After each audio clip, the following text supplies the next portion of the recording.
everyone. Happy Tuesday. Hope you're all having a great morning so far. It is a chilly morning out there, though. I know Jim's been able to spend some time outside during our show, and he could tell you.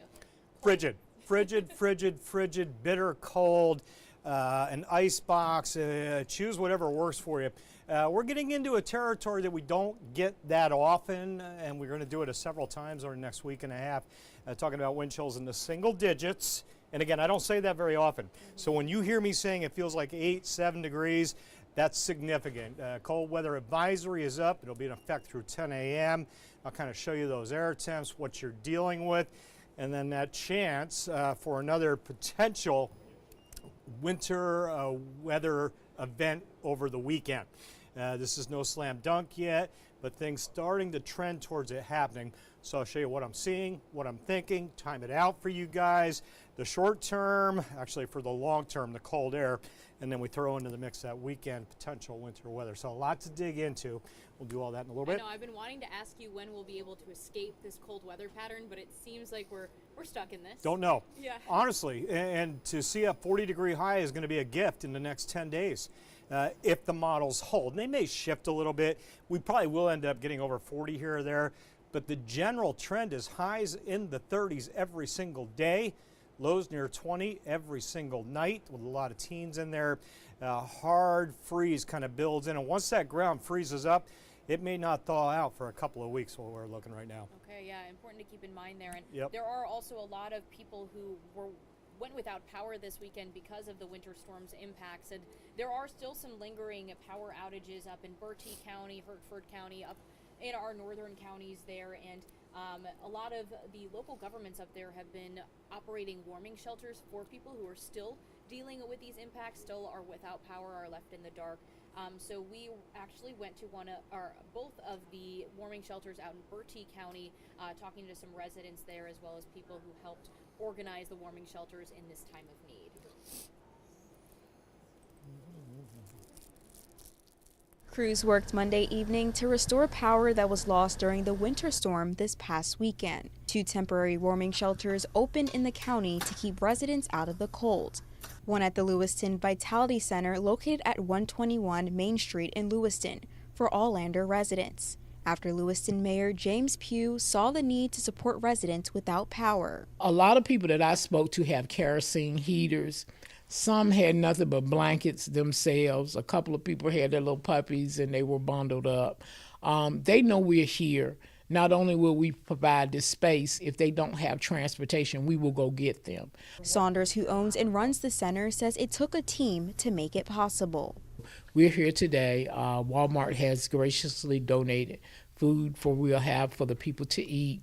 We're going to provide cots through the county for them, and just entertainment and laugh. We've got a big TV that they can look at and just spend some time with them in a time where they really need the leadership in the county. Another warming center at Bertie County High School, located at 715 U.S. Highway 13 North in Windsor, is another space that will stay open overnight and will allow service animals. Those assisting at the school are officials with the Emergency Management Department, the Red Cross, and Department of Social Services, who say residents are able to bring medications, basic necessities, food and drinks, cell phones and chargers, as well as pillows and blankets as needed. We came from in the comfort of our home to be ready to serve the people of Bertie County and surrounding areas. We are here and we're ready to serve.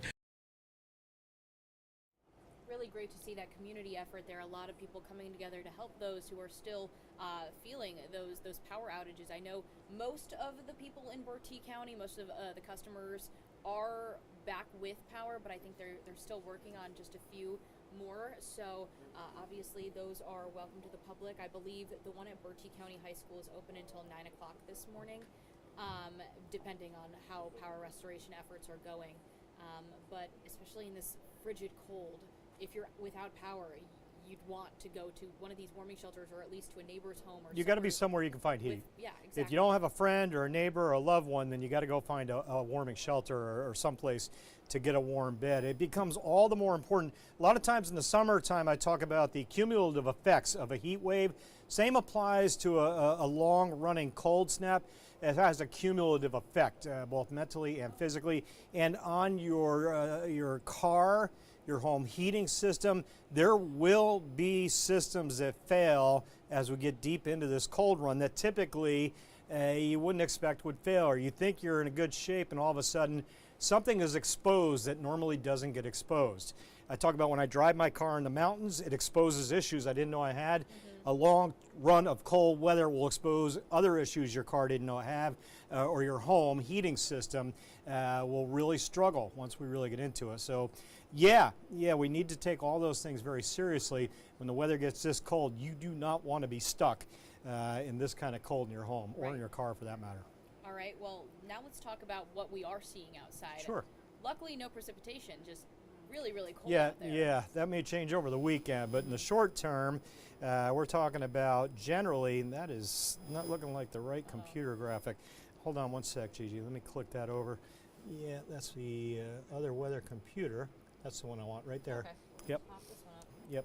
So the look outside Morehead City down on the coast, that's not a typo. 22 degrees, Morehead City feels like 11 as you head out right now. 11, the wind chill value on the coast. There have been some single digits. I'll show you those in a sec. Sunny but bitter cold, highs upper 30s. That's going to apply every day for the next week and a half in all likelihood. Cold weather advisory again in effect through 10 a.m. First alert weather morning for that very cold air. Once that advisory goes away, we'll pull that first alert down. And look at the expanse of the cold air.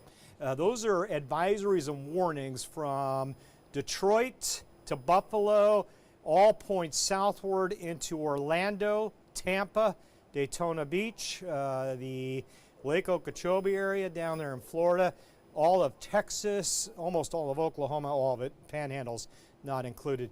Man, oh man, that is one expanse of bitter cold temps across a big chunk of the nation. There's our morning lows all the way from tomorrow morning through early next week. Teens to low 20s every single morning. Throw a little wind in, it feels 5 to 10 degrees colder than that. Frigid times ahead the next 7 to 10 nights. Lows in the teens and 20s on the thermometer. Wind chills 5 to 10 colder than that. Keep those faucets dripping slowly. Re-insulate the pipes out there as we go through the coming days. And the pets shouldn't be outside when it's this cold. Just run out, let them do their thing. Use the restroom and call them back in. Be safe with those space heaters. All right, I know they're all going to be used frequently over the coming weeks. We don't want you to end up a news story, folks. Check in with your neighbors. Make sure they're weathering the cold okay over the next week and a half. Just not going to shake it. All right, the satellite radar. You see the clouds offshore. You can almost feel that cold northwest wind when you look at those streamers through the clouds there. There's the air temp right now. Let's call it 18 on average inland, 22 on the coast. About a little 5 to 10 on the winds, resulting in wind chill values that range from a 7 and 8, Elizabeth City to Williamston, to mainly maybe mid-teens, further to the south, I would say, through the beaches. It's no picnic, no matter where you call home. Temp to wind chills every hour through the day. Trying to get to 40 later.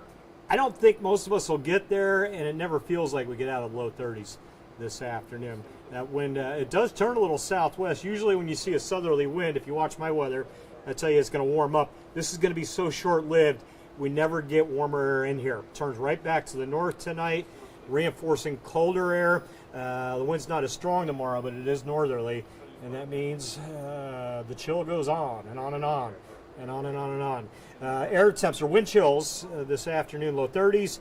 Tomorrow we'll add 5. Wind chill in the mid-teens instead of the low teens. Wind chill in the mid-30s instead of the low 30s tomorrow morning. All right, let's get into the weekend storm. A lot of you talking about or thinking about this. Today, tomorrow, Thursday, quiet, quiet, quiet. The cold air just keeps rolling down from Canada on that express line, jet stream, driving that air southbound. And again, moisture very limited through the week. There's not much there. Lake effect snow is about all we're seeing. You get to Friday, Low pressure trying to spin up down on the Gulf Coast. Some warm air tries to build in over Florida, hits the cold air over the southeast. That low pressure starts coming together Friday night. Likely, not definitely. There's Friday 5 p.m. A few light snowflakes Friday night. Into Saturday morning, the snow starts to fill in. And again, this will shift and change. Right now, this model is saying snow on Saturday from mid-morning, maybe a few flurries early, and then into the afternoon and evening as that low hangs out there off the coast. I got another model that keeps the snow held off until Sunday more so, and then a few others that keep the low further offshore. So I come on telling you, don't lock in on the forecast yet. Don't run home and say, it's definitely going to snow this weekend. That storm goes a little further off the coast, it won't. It's trending towards likely, but we can't say that definitely yet. Strong coastal storm, cold air, primarily snow. What I do know, or what I do strongly feel, is that the air will be much colder with this storm than the last one. So we take all the headaches of different precipitation types out of the forecast. Save the Outer Banks, maybe. Generally snowflakes. Accumulations possible, certainly possible. If this storm does come together and the air stays cold, and it will, and we will be talking about wind-swept light snow, or dry snow we call it, accumulates fairly quickly, and you may get some drifting. Maybe. Saturday, Sunday, snow, winds, possible. 60, 50, the chances right now, with highs probably in the 20s generally through the weekend and lows in the teens. That cold air doesn't go away for Groundhog Day. Next Monday, some sunshine's back, but the highs struggle to get above freezing. Lows back into the mid-teens there. So the one overriding theme, the very cold air. The X factor the weekend. Will that storm get going? Probably. Where will it be? Still an unknown. Will the air be cold enough? Probably. So between the cold air, the strength of the low, and the position of the low, keeping a very close eye on the weekend. If this comes together, this will be a high impact event. If it comes together and we indeed get some snow out of it, because it's going to be so cold, everything is going to stick and pack, and we're going to have very, very tough driving conditions, potentially for a few days, if everything comes together. So that's the big word yes. there. If, yep. maybe, possibly. Yes. We all don't know yet, but we will see what happens. But of course, these next few days are just brutal temperatures out there. Very, very cold out there. Those feels like you said, single digits out there. I know we're seeing a few people over on Facebook commenting what it's like over where they're living. Esmeralda, I think Chinquapin, 17 degrees. James City is 19 degrees. Thank you to Judy. Just very, very cold out there. Yeah, and there's no escaping it. From I-95 to the beaches, northern state line, southern state line, we're all stuck in the icebox, I like to say, for a while here. So in my car, when I got in and started it this morning, that engine turning very slowly, I mentioned everything gets tested when it gets this cold. There'll be a big rush on batteries. I'm almost certain of this. Yeah. When it gets this cold, the battery, if it's having issues, it will let you know this is it, I give up. Same with some of the heating systems, home heating systems that are riding that fence.